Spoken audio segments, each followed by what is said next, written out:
The title of the collection you see here is Book Arts Mosaic. It was assembled by the Canadian Bookbinders and Book Artists Guild as both an exhibition and a collection to offer for purchase. The word mosaic in the title was chosen to suggest that the whole is greater than the parts, that individual pieces in combination form a pattern or an image. In this case, and to me, the image of the evolving nature of the book arts and the tremendous conceptual diversity, social awareness, and aesthetic playfulness and daring of book artists. Mosaic, the word, also suggests the fragmentation and complexity of the book arts, which are composed of the many fields related to the book: bookbinding, printing, illustration, calligraphy, papermaking, paper decorating, related to each other only by their connection to the book. All of these fields are incorporated in these works, as are many techniques, both contemporary and traditional. Structures such as accordion, tunnel, miniature, Coptic, Japanese stab binding, open lectern, Chinese whirlwind, pamphlets, broadsides, handmade paper with and without watermarks, blind tooling, incised decoration, marbling paste, sponge and stencil paper, hand-cut rubber stamps, hand painting, letterpress printing, linocut, lithography, xylography, wax resist, collage, contemporary techniques such as machine perforation, polyester resin casting, digital printing on film, digitized photographs, offset printing, get clay printing, computer layout, and on and on and on. I want to show you some of these pieces in more than one image, and I'm having great difficulty in deciding which of my favorites to show. I have so many. We'll start with Susan Carr's piece entitled Diversity. The theme the artists were given was diversity. Whoops. Susan spent the year we allowed for the project in knitting copper wire to sheath map pages and knot this accordion cage to painted wooden pegs joined by a curled paper ribbon. What? Can you see the curled paper ribbon? It's great. I love the curled paper ribbon, which is where the diversity comes in. Her text here is totem poles, handwritten, you understand, carving, basketry, rodeo, ballet, theater, poetry, group of seven, Cirque du Soleil, and on and on and on. Diversity of culture. What I love about this piece, among other things, is that it seems extremely fragile, but is actually extremely sturdy, which I consider a metaphor for diversity, if ever there was one. The flags are at eccentric angles, which I must tell you do not change when it goes in and out of its envelope. I don't know why these wires don't move about, but they don't. I think those eccentric angles for the flags are also a metaphor for geographic and political diversity. This piece makes me feel good. It's rah-rah, and it's funny at the same time. It doesn't take itself too seriously, and it doesn't take us too seriously. Susan is quite new to the book arts after being an illustrator, textile designer, painter, etc., and is captured, something that happens a lot in the book arts. Susan, having spent the whole year on working on this edition, allows me to extol the incredible generosity of book artists. All of this work, in an edition of 25, was donated to the Canadian Bookbinders and Book Artists Guild, and we do thank them most heartily. I'm making a huge jump here. Be prepared. This piece is very different than the last. You're going to have difficulty seeing why this is so terrific. 4 Seasons in a Dry Year by Catherine Miller is giclée printed with calligraphic design and small delicate collages of handmade paper by the artist, which was also used for the enclosure. Handmade papers containing materials suitable to each season. Asparagus, cattail, wasp nest, and pasture grasses, which she says include manure. It's lovely to look at, but here's the terrific part. The calligraphy running across it is words for season in 10 First Nations and 60 immigrant languages. Imagine researching that, let alone doing it in calligraphy. It's subtle and sends a message speaking both of multiculturalism and of the importance of the natural world. To quote a bit from her artist statement, length of day, amount of rain, when the bugs come, when the harvest is ready. It also refers to the threat of climate change. Weather patterns are not what they once were. Storms are more violent, droughts more severe, and last for more years. She's from Saskatchewan, and they've had both the droughts and the huge storms. It speaks to my heart. Now, for something completely different. This is really very different.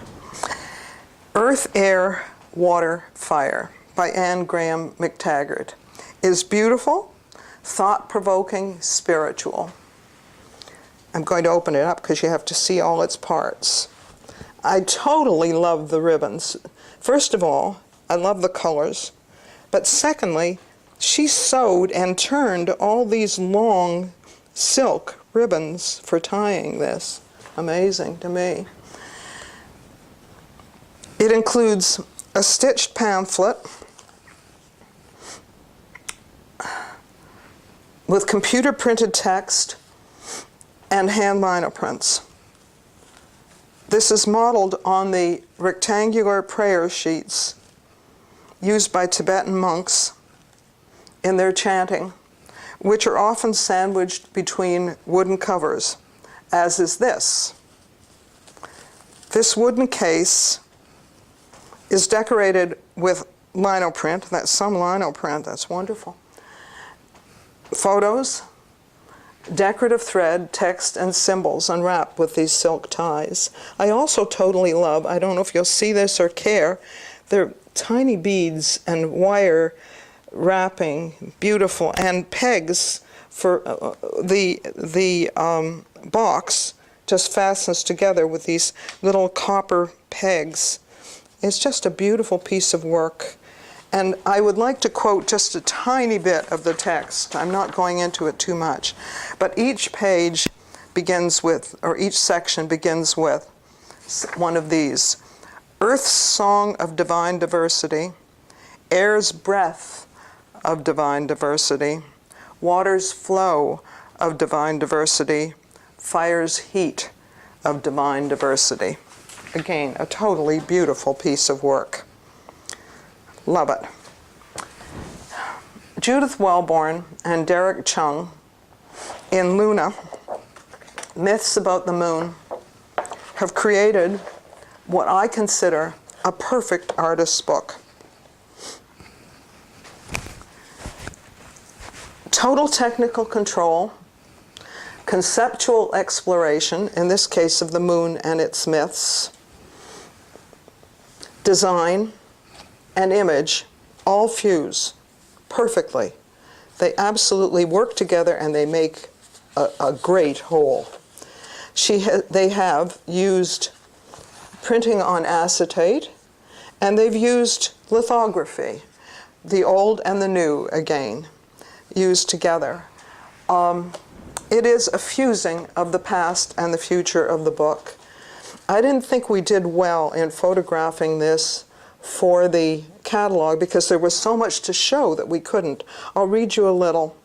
Pale moon doth rain, red moon doth blow, white moon doth neither rain nor snow, clear moon, frost soon, all hallows moon, witches soon. When halo rings the moon or sun, rain's approaching on the run. A new moon and a windy night sweep the cobwebs out of sight. They say, Exploring and researching the moon, its mysteries and myths in various human cultures led to the realization of this work. Throughout the ages, people have used the appearance of the moon to guide them in their daily lives. For example, in the planting of crops or the movement of the tides, the moon lore has been passed down in ways such as stories and proverbs. Today, many of our stories and images are recorded in books and film. It's a wonderful piece of work. German Good Girls by Clarissa Lewis and Lisa Melhorn-Bow is a tunnel book with a difference. You look down into the tunnel. I'm going to have to come around so we can look down into this. The cover comes off, and there is a support which slides in between the first and the second leaves of the tunnel. The book then opens down, and you are in a well.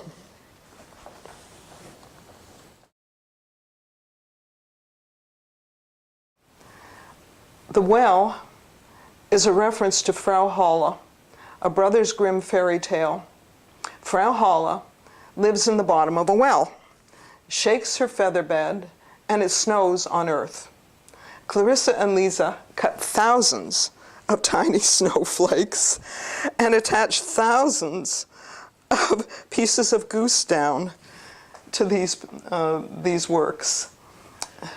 The text is on the attaching accordion of the tunnel. They speak of Tugend und Fleiß, of virtue and industry. I'm going to read you some. We love the fairy tales of the Brothers Grimm because good and bad, industry and sloth, were so easy to tell apart, and the heroines were rewarded. We did identify with the good ones, but the bad ones were intriguing too, especially as we got older. However, these stories left us with two somewhat contradictory notions. If we were tugendhaft and fleissig, didn't complain and waited long enough, someone would notice and reward or rescue us. Or, if we were tugendhaft and fleissig, we could take care of ourselves and accomplish anything. But was this really a choice? For many years, being good seemed to us like a burden. But if being good means traveling through life with courage and an open heart, listening to what's needed in the world, and responding with no thought of personal gain, perhaps we need more fairy tale heroines. Very nice, Lisa and Clarissa. There are two other tunnel books that I'm very fond of. West to East by Sarah Butt and Drift by Ann Stinner. Both use hand-decorated papers by the artists, and both relate to nature in their own geographic area, but in very different ways. They're totally different and both aesthetically very pleasing. Again, there are subtleties you won't be able to see, but we'll go on with it in any case. I love this. I don't know how she did this, whether she was able to find this decal or whether she made it. A gorgeous paper. This is Sarah Butt. And what she has done is, with hand-decorated papers and a tunnel, she has created a panorama from west to east. Very, very nice. I totally love the buttons she's used for the closure as well. Now, Ann Stinner, another one who's really very new to the book arts and is doing beautiful work. I love this paste paper that she's used for her wrapper. This piece is one of my favorites again. This is called Drift. What you can't see is, or I don't think you can, is there's a star map all across the back and on the frame of the tunnel. The decorated papers are beautiful. I love the moon. I love the silver thread in this pattern, but I also really love this little tiny crumpled collage of a weather report. I just really love it. I think it's a beautiful piece of work. This one does not stand as far forward as the other tunnel, but there we are, 3 tunnel books, totally different, one from the other. one by Stephanie Dean Moore, is the Chinese whirlwind binding I spoke of before. It's in unbleached cotton with stitching, applique, and heat transfer. The hand-cut nickel-silver medallion is pierced with a Chinese character for family. And that's what this is about, is family. All of the structural and material details are significant in relation to the poem which Stephanie has written about the adoption of her two daughters from China. They had been abandoned on the steps of an orphanage. And this is a very, very heartfelt, heart-rending poem that she has written, because it is such a totally important and significant thing to her, the adoption of these children. The Chinese whirlwind binding can be opened in many different ways, and I kind of like having it whirl around, but it can be shown flat or standing, and it certainly would need support in exhibition. To Stephanie, the Chinese whirlwind binding represents the rich tradition of her daughter's heritage. A bit of her poem says, and it's a very long poem, I'm only giving you a tiny bit. From those first moments of consideration, their spirits sang to me of beauty. Their futures whispered to me of opportunity. The poem ends, together we are one. Lovely. There are many other pieces where the text is very important. Peter Schrammick, there's another one who's such an artist. Looks like not much, eh? Just a small little book. Beautiful book it is, just beautiful. It's called Burning, and he is a photographer as well. He's used his own photography and various languages interwoven through the images and interwoven between the languages themselves to speak of the nature of desire. He calls them interwoven threads wandering through the images. It is a lovely piece of work. It's just as lovely on this side. Joan Byers, Dorothy Field, totally different again, and Virginia Porter in BC. Dorothy Field is the paper maker, and Virginia Porter did the image. Their piece is called In Praise of the Gary Oak, and that's what it's about. Let us praise the Gary Oak. They care very much about the environment and about trees. This paper is, by the way, by Dorothy Field as well. And this is very long. The text is very long. There's the image which you're seeing. But the text is the important part of this. I like it anyway, but the text is very important. Breath, breathe, and I'm not sure whether Susan Warner Keene wants it, how she wants it pronounced. It doesn't matter. It is a play on those two conjoined words in French and English. And to me, it has to do with the interrelatedness of human beings and our needs and the environment. Susan Warner Keene is one of those great artists in Canada, well known for being a great artist. She works in flax.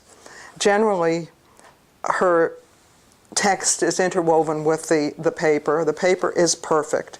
This is really supposed to be shown like this, so that you can see the watermarks through and can see both of them.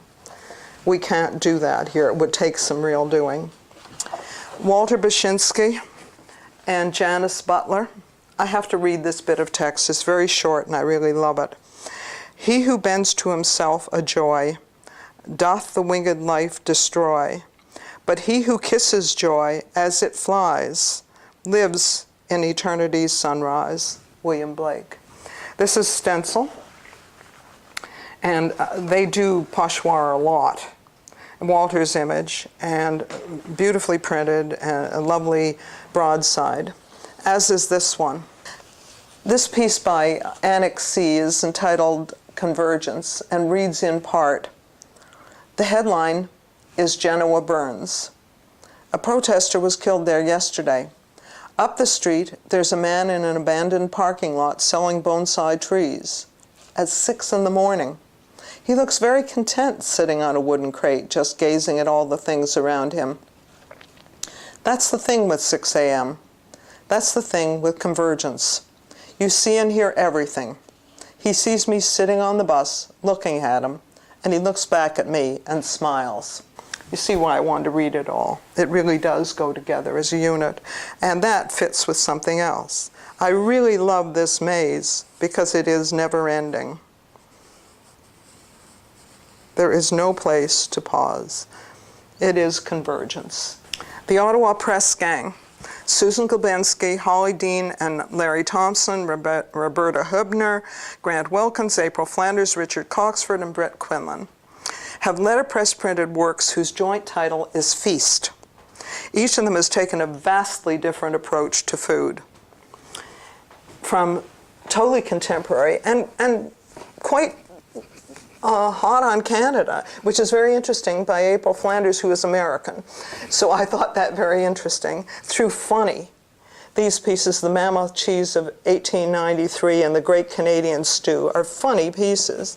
To Roberta Hubner, with a digital photograph of bones, which is pretty grotesque, and inside, beautiful, clear water running, and peaceful green grasses, and with the text being, it's embossed, you can't read it, plenty, feast, famine, bless the food we are about to.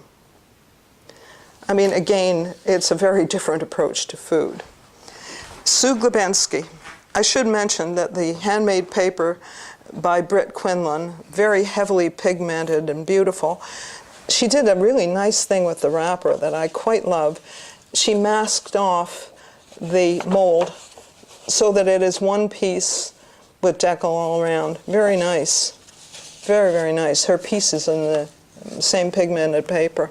Sue Glebensky, you'll have to forgive my French accent, in Lord du Bon Temps, has given us an incredible menu, beginning with mussels cooked under pine needles, and ending with hippocras, whatever hippocras may be. This was for the Order of Good Cheer, which was the first social club in North America.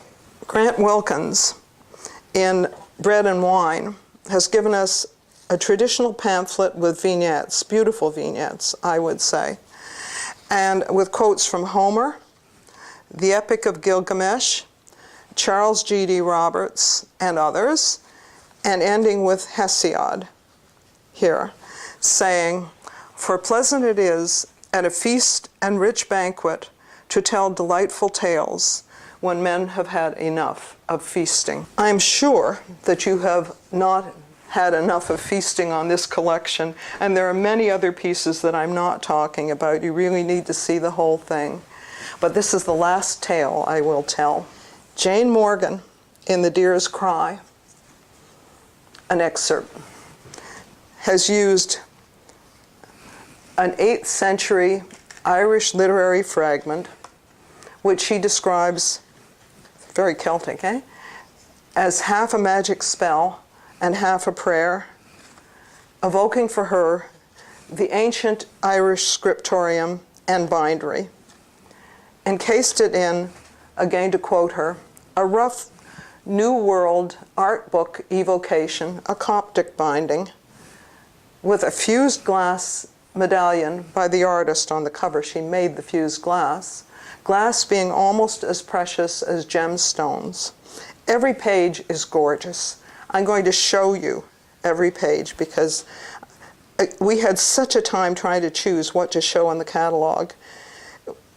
There was no one that I wouldn't have loved to have used. We certainly considered this one too.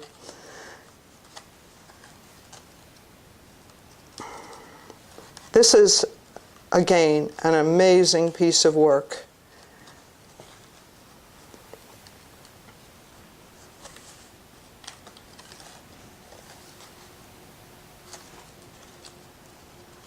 And here's your deer.